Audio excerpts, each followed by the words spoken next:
So,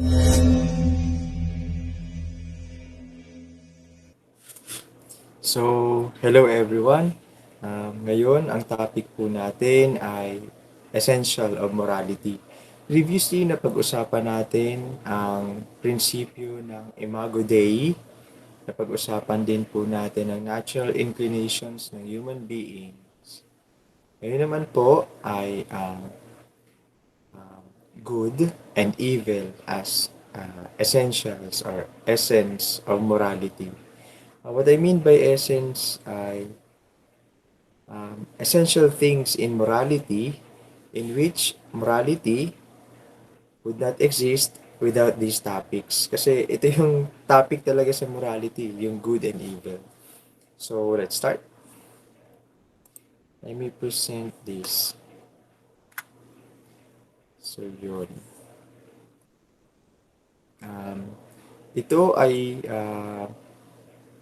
itong framework na ito na ating pag-aaral ay hi, hiniram ko kay Saint Thomas Aquinas, isa sa mga theologians sa scholastic tradition. Okay? Um, Bilang pag-uumpisa sa pagninilay ng moralidad ng tao, kailangan nating suriin, pag-aralan, pagnilayan ang konsepto ng kabutihan uh, at kasamaan or good and evil. Mula sa popular definition ng what is a good person or who is a good person, kapag tinanong natin ang ating kapwa, madalas ang sinasabi natin, ang tao ay mabuti kapag siya ay gumagawa ng mabuti. So, base sa anyang ginagawa, halimbawa, kapag tayo ay nagbibigay ng limos sa nangangailangan, tinatawag natin itong mabuting tao. O kaya naman kung tayo ay matulungin sa kapwa at masipag, nagtatrabaho ng mabuti, tinatawag natin ang tao na mabuti bilang mapagbigay, matulungin, at masipag. So, nagiging basihan natin yung kanyang ginagawa. In contrary, sinasabi nating ang tao ay masama kapag naman gumagawa siya ng hindi maganda sa kapwa o hindi mabuti. Halimbawa, ang pagkikimkim, pagdaramot, at katamaran. Isa pa sa um, madalas na sinasabi natin sa pag-define ng mabuting tao ay yung pagkakaroon ng mabuting reputasyon at pagkatao. Halimbawa, sabihin natin, mabait yan, mabait yung tao na yan kasi naglilingkod yan sa simbahan. Taong simbahan yan. O kaya naman, yan si teacher po, napakabait ni teacher. At o kaya naman, yung mga pantas at bihasa sa iba't ibang larangan, tinatawag natin silang mga mabubuting tao sapagkat sila'y gumaganap ng kanilang tungkulin sa lipunan. Tinatawag din nating mabuti ang tao kapag sila ay may kagustuhan na sumunod sa batas ng Diyos at tao. Halimbawa, ang tao ay palasimba. Sabi natin, uy, ang bait niyan. Kasi palasimba yung taong yan. O, di ba? O kaya naman nagbabayad ng buwis. Kapag ang tao ay sumusunod sa mga itinakdang batas, panuntunan, mapa sa Diyos o sa tao, tinatawag natin ang mga taong ito na mabuti or good. They are good people, good persons. Kapag naman ang tatanungin ay si Saint Thomas Aquinas hinggil sa mabuti, hiniram niya ang idea ng isang pilosopo na sabi, ang lahat ay mabuti kung ito ay kanais-nais. O kung sa words pa ni Plato, everything is good so far as it is desirable. Yan yung hiniram ni Saint Thomas Aquinas. Sa madaling sabi, if it's desirable, then it's good. Um, sa tatlong halimbawa natin, ang paggawa ng mabuti ay desirable, katulad ng pagiging mapagbigay, matulungin at masipag. At alinmang kabaliktaran nito ay hindi desirable, thus bad. Sinasabi rin natin na yung karakter ng tao, yung ipinapakita ng tao, yung ipinapamalas sa tao, ng tao na mabuting karakter ay desirable. Thus, it's good. At sasabi rin natin na kapag ang tao ay mayroong loob o kagustuhan na tumupad sa mga tungkulin o sa mga batas, sa mga panuntunan, tinatawag din natin itong mabuti sapagkat ito'y kaaya-aya, kahali-halina at desirable. Kung babalikan natin, everything is good so far as it is desirable. Kumbaga parang sasabi natin na itong cake ay may desirable taste. At kapag ito naman ay nasira, hindi na to desirable.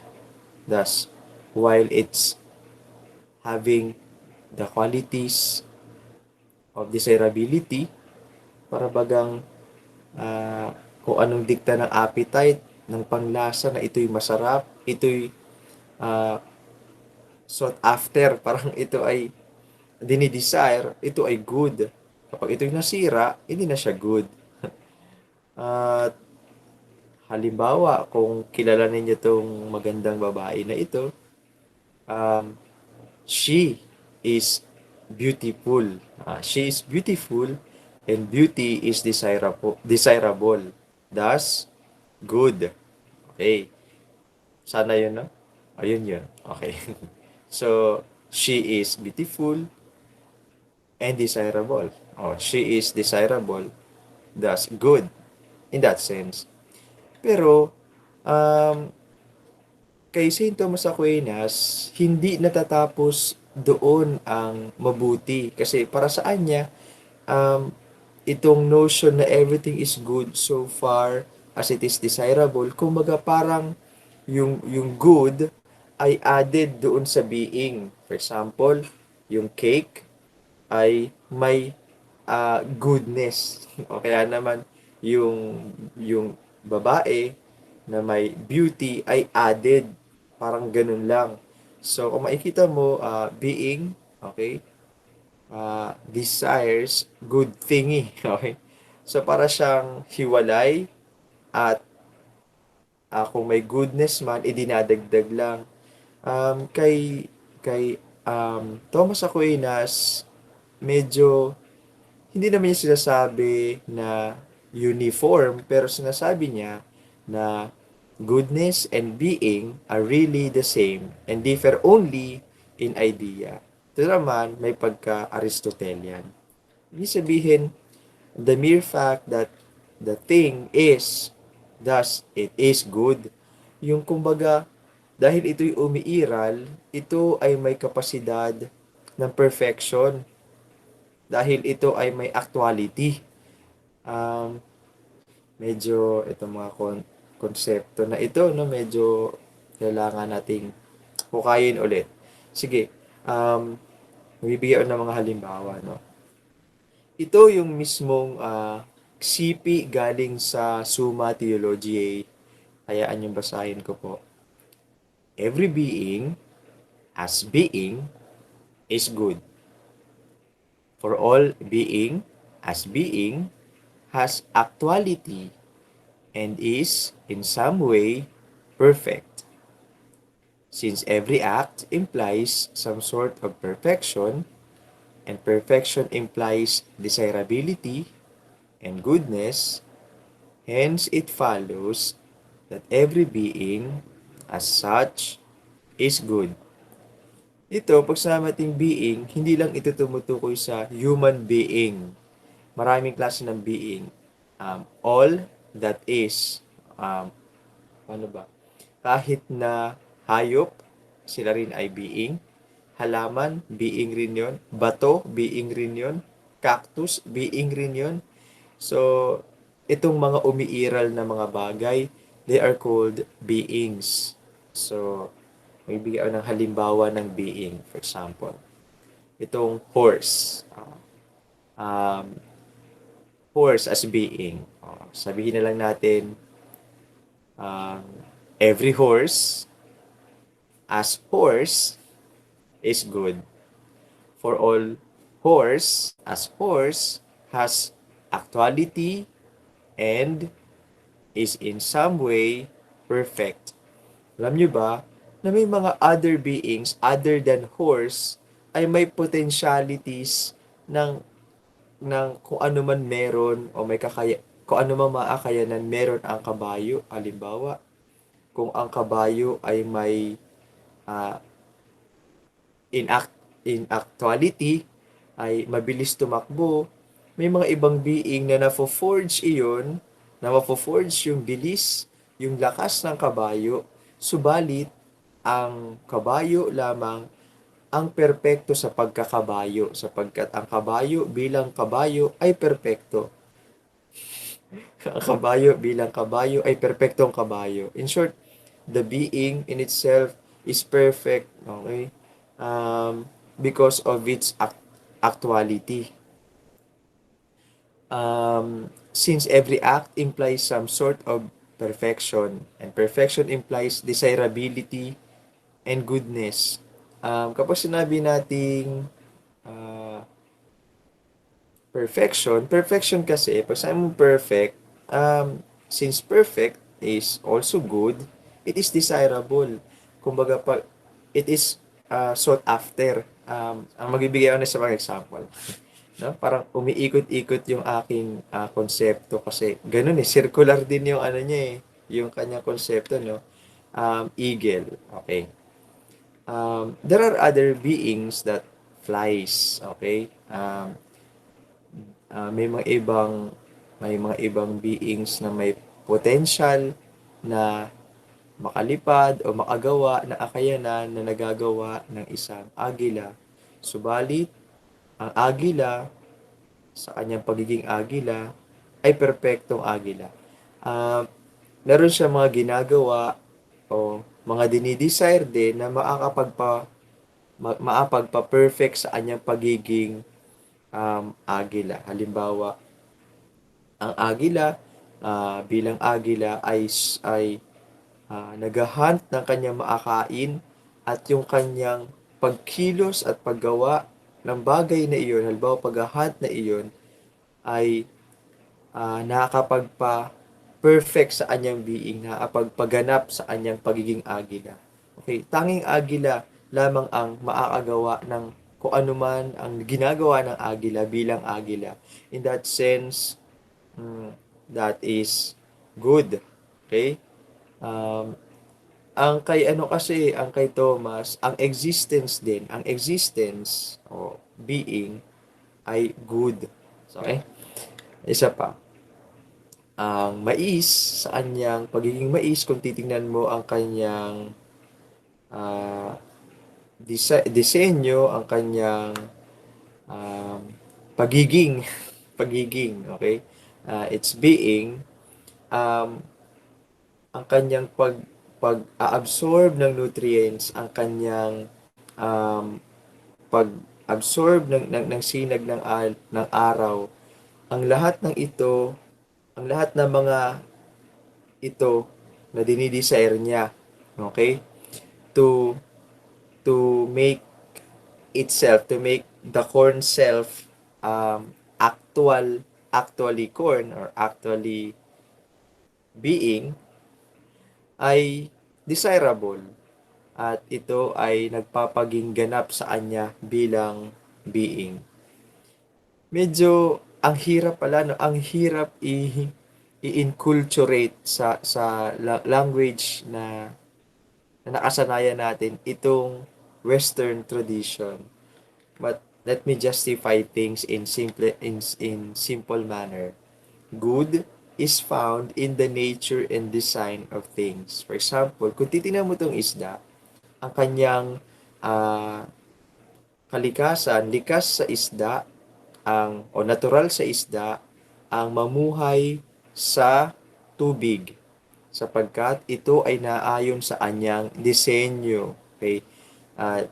This being has its nature and design. And you can see goodness in its nature and design. Hindi maganda o hindi mabuti sa isda ang mamuhay sa lupa sapagkat ito'y labag sa anyang nature and design. Ang kanyang gills, ang kanyang hasang ay nakadisenyo para sa purpose, sa end. Ito ay para makahagilap ng hangin sa ilalim ng tubig. At makikita mo na mabuti sa isda ang nasa tubig sapagkat ito ay naayon sa kanyang kalikasan at disenyo. At ito ay mabuti sa kanya. Sa abuan, ito yung tinatawag nating natural order. Isa pa sa mga kambing, kung papansinin mo ang kanyang disenyo, makikita mo na siya ay may mga ngipin na akma para makatabas ng mga damo at para makain. Kung makikita rin natin ang loob ng sistema ng kanyang pangangatawan, ito ay nakadisenyo para sa kanyang metabolismo. Sa madaling sabi, yung kambing ay gumaganap sa kanyang pagiging kambing, okay? Ayon sa kanyang nature and design. Kambing sa pagiging kambing, okay, ay nagiging mabuti sapagkat sa kanyang paggagawa, pagkilos ng naayon sa kanyang disenyo at kalikasan, siya ay gumaganap, nag-actualize ng kanyang pagiging kambing. Thus, perfecting ang kanyang pagiging kambing. Okay. In that sense, in that general sense, that is good. Kambing as being is good. Okay? Ang tao naman ay mas komplikado sapagkat ang kanyang disenyo, ang kanyang kalikasan ay may kakaibang antas, may mas mataas na antas. Sapagkat ang tao, mayroon din siyang mga animal instincts or inclinations. Meron siyang rason, meron siyang thinking capacity or faculty na wala sa iba. At iyon ang nagpapaging tao sa tao. Thus, it is natural for man to think, and that is his design, and that is good for him. If man, okay, does not perform or actualize his nature,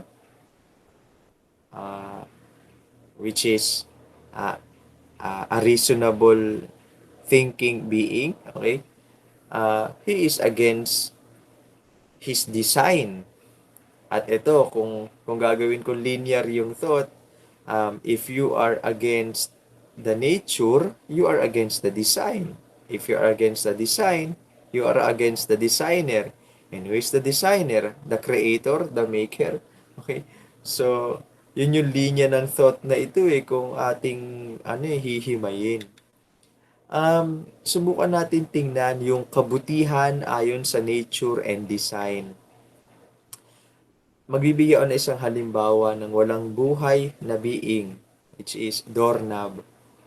Ang doorknob ay may disenyo. Ang disenyo na ito ang tumutukoy sa kanyang nature. Kung mapapansin natin ang disenyo ng doorknob, ito ay naakabit sa pinto. Yamang ito'y naakabit sa pinto, ito ay may nature na magkandado ng pinto. Thus, Ang purpose ng doorknob ay panatilihin ang pinto na nakasarado. Yun, makikita, malalaman mo ang nature ng being na ito sa pamamagitan ng kanyang design. Ang disenyo ang nagsisilbing gabay upang ating mamalas ang nature o sabihin natin ang purpose nitong being na ito. Okay. At malalaman din natin kaparis ng doorknob ay ang susi. Kung mapapansin mo, sa kanyang disenyo, malalaman mo kung anong nature ng susi. Ang nature ng susi ay upang buksan ang nakapinid na pinto sa pamagitan ng pagpasok ng susi sa doorknob, pagpihit nito upang mabukas ang doorknob. So, yun yung kanyang order. So, subukan nating i-apply ito sa tao. Sabi, the reason why our intellect approves certain acts, calls them morally good, and pronounces them worthy of praise, precisely as free acts, is because it perceives that they are rightly directed to their true end, suitable to and worthy of rational agent, conformable to the exigencies of things, and therefore that they ought to be done by man. Ipagpalagay natin, ibigay natin yung halimbawa ng pangangatawan ng tao sa konteksto ng sexuality. Sa konteksto ng sexuality. Mapapansin natin na ang pangangatawan ng isang lalaki at pangangatawan ng isang babae ay merong disenyo. Pagmasdan nyo. At ang disenyo na ito ay tumutukoy kahit papaano sa nature ng kanilang pangangatawan. Sa pagkakataon na ito, tinuturo ng disenyo ng pangangatawan ng babae at lalaki ang ang end ng kanilang kung ano man meron sila sa kanilang pangangatawan. At bilang tao, nasa atin ang pagpapayaman, okay, ng kung ano nang meron tayo. Halimbawa, itong appetite natin, itong desire natin for propagation of species or through intercourse, through sexual intercourse, makikita natin na mag-unite yung disenyo ng mga katawan ng tao bilang complementary sa isa't isa. Dito pa lang, mula sa physical na disenyo to its nature, to its end, makikita mo na may gamit, may saysay itong pangangatawan na ito para sa mas mataas na antas ng dahilan. At yun. Ano nga ba yung purpose nito? Ito ay upang magparami at magkaanak. Okay. So, yun. Man ought to do what is conformable to his rational nature and conducive to his perfection. Kaya nga sa kasal, kapag walang sexual intercourse, magkasama lang yung lalaki at babae, ang bisa ng kanilang kasal ay hindi pa ganap sapagkat kailangan muna silang mag-intercourse dahil ang purpose, ang end ng pagpapakasal, ng pag-iisang dibdib ay upang magkaroon ng anak. At hindi ganap ang bisa ng kasal kung walang consummation o yung ganap na pag-iisang katawan ng lalaki at babae. So yun, this is good. Man and woman with this design and nature to unite themselves and propagate species is good uh, and is according to the natural order of things. At in contrary, kaya medyo atras ang simbahan sa idea ng same-sex marriage because um, yun nga, it goes against the nature and design. Tingnan mo naman, sa pangangatawan pa lang ng mga lalaki at sa pangangatawan ng mga babae, makikita mong hindi akma ito sa disenyo at nature ng kanilang pangangatawan na tumutukoy sa pag-iisang katawan upang maagawa ng panibagong buhay or procreation. At ito ay labag sa uh, pagsunod uh, sa natural order. Ito na naman yung linear equation, di ba? If you are against the design, you are against its nature. If you are against its nature, you are against the design, and the designer, creator, or God. Okay? Kaya, it is evil. Yeah. It is morally evil because it goes contrary to the nature, natural order of things. Dito, sabi, our intellect disapproves of other acts. Acts calls them morally bad or evil and pronounces them to be, inasmuch as they are free acts, deserving of blame because it perceives they are directed away from their true end, are unbecoming and unsuitable to a rational agent, at variance with the exigence of things, and therefore not to be done by man. Dito sa pag-aataon na ito, kung ang disenyo ng pangangatawan ng babae at lalaki ay nakaakma sa pag-iisang dibdib upang bumuo ng tao o to propagate species, makikita natin na sa pagsasama ng dalawang lalaki at dalawang babae, they go far from the very purpose and design of their at the very least body. So magbibigay ako ng halimbawa ng contrary sa nature and design. Ang disenyo ng susi ay upang isuksok doon sa may doorknob upang mabuksan ang pintuan na nakapinid. Ang nature ng susi na ito ay pambukas sa nakasaradong doorknob o sa nakasaradong pinto na nakapinid gamit ang doorknob. At hindi akma at mawawala ng saysay ang susi kung ito ay gagamitin sa kapwa susi. Mawawalan ito ng relevance, mawawalan ng saysay. Okay.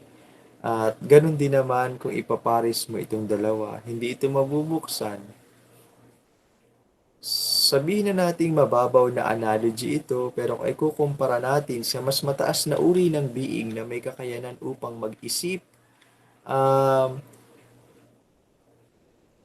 maitatawag natin na ganap na pagkakamali ito dahil sa free act. Ito ay human act, yung ganap na pagtalikod o pagsaliwa sa kung ano ang nararapat, kung ano ang kanyang purpose, kung ano ang kanyang design. Ito yung tinatawag natin na morally evil. At ang tao, dahil siya ay may kapasidad na mag-isip at ginamit niya ang kanyang isip upang lumabag, upang sumaliwa sa kung ano man ang naaayon sa natural order and design, ito ay tinatawag na morally bad or evil. Yaman din namang ginamit mo ang iyong isip, ginamit mo ang isip mo upang sumaliwa.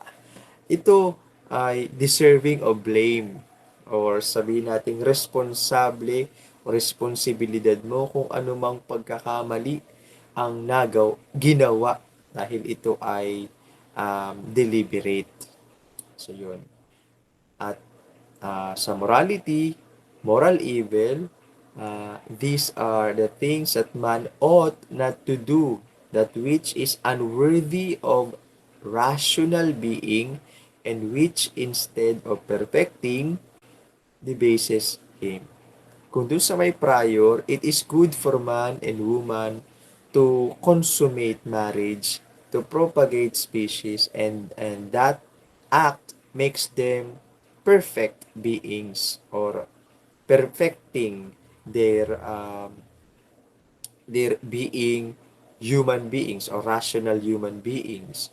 Pero kapag ikaw naman ay gumagamit ng kokote mo upang gumawa ng mga deliberate actions to go against the things is that should be perfecting you, but instead ginawa mo yung kabaliktaran nito, kaya na de-demoralize ka o naipapababa mo pa ang antas ng iyong pagiging perpekto, ito ay evil. Halimbawa, ang isip ng tao ay ginagamit upang kontrolin ang ating mga bodily desires. Kaya nga hindi natin masisisi na ang tao na hayok sa laman at nanggagahasa at nagsasamantala ay nagpapailalim sa ilang pagkahayop at hindi gumagamit ng ganap, not perfecting their full rational capacity. We are capable of controlling our passions, our desires. Pero hindi natin nagagawa. Instead of perfecting our being human, wala. Pinili nating magpakababa. Responsable tayo sa lahat ng yun dahil ito ay mali. Okay? At saliwa sa natural order of things. So yun. Okay. So kung babalikan natin, yung good, yung notion ng good ay suitable to an appetite or desire, or anything that is, or everything that is desirable is good. Using the word then in its radical meaning, we say something is good for being which that being desires. Example, which is the object of its appetites. Example na lang muna. We say that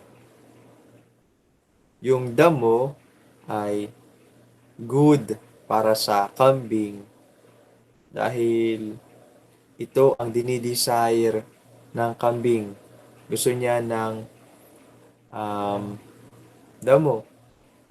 Pero, okay, the good is the object of the being's appetites because it tends to some manner to the perfection of the being. Pero yung kagustuhan ng mga kambing na kumain ng damo ay hindi nagtatapos sa pagkain lang ng damo. Hindi yung damo ang lahat-lahat sa pagiging kambing. Okay? Gusto niya ng damo upang hindi man para sa tao na ganap ang consciousness dito, upang lumago sila, upang maging ganap na ambing. Okay? So, sa pagiging ganap na ambing, kailangan nila ng pagkain ng damo. Okay? So, yun yung object of beings, appetites, because it tends in some manner to the perfection of being. Inilagay ito ng Diyos sa kanyang mga nilikha upang makamit ang pagiging ganap ng kanilang pagiging ng kanilang being. Okay? So, yun. At merong tatlong konsepto sa morality na essential sa pag-aaral ng moral theology, ano? Yung una, yung tinatawag nating morally good. Basically, these are human acts. They are deliberate actions made by human beings, okay, in harmony or in consonance to the dictates of right reason. Kung sinabi naman nating morally evil, again, these are human acts in contrary to God's will. Okay?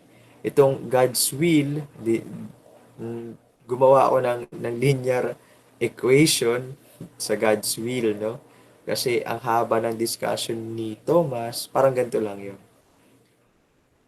If you are against uh, the design, you are against its nature.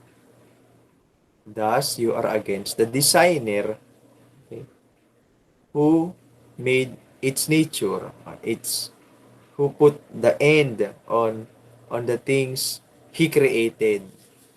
Um, for example, naon, wag na lang yung sa LGBT, no? Parang masyado na silang ma-offend. Um, Pinaglalaroan mo sa eksperimento ang mga hayop halimbawa. Yun, it is contrary to God's will because tawag rito, yung mahirap. Sige, ito na lang. First,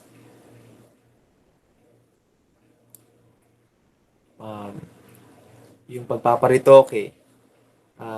Yung pagpaparitoke kasi meron na tayong natural beauty, okay? Pero ang gusto pa natin magpatangos, gusto pa natin magpaganda ng mata, magpa-blue ng mata. Itong mga alterations na ito ay lumalabas na sa mga kung ano yung napagkaloob sa atin. Kaya nga hindi rin ini-encourage yung mga aesthetic enhancement dahil ito ay labag sa kung ano ang napagkaloob. Pero maraming debate tungkol sa bagay na ito no? At ito basically pag sinabi rin nating morally evil, this is the absence of good. Kaya lang naman nagagawa na pe-perform ng tao yung mga evil things because they lack goodness. Nagkukulang sila ng kabutihan. For example, kung sila ay nakakapanakit, siguro dahil kulang sila ng temperance. Yung mga ganun yung ginamit na formulation nito kasi sa evil. Morally indifferent naman, these are acts that are neither good nor evil. Hindi mo matukoy kung ito ay morally good or morally evil. Ang tawag dito ay indifferent. Para siyang neutral, no? Yun. Next topic, pag-usapan natin yung determinants of human actions. What makes our actions defined as good acts or evil acts or indifferent. Next meeting naman. Nakukulang pa ako sa tulog. Sige, maraming salamat po mga kapatid. Bye.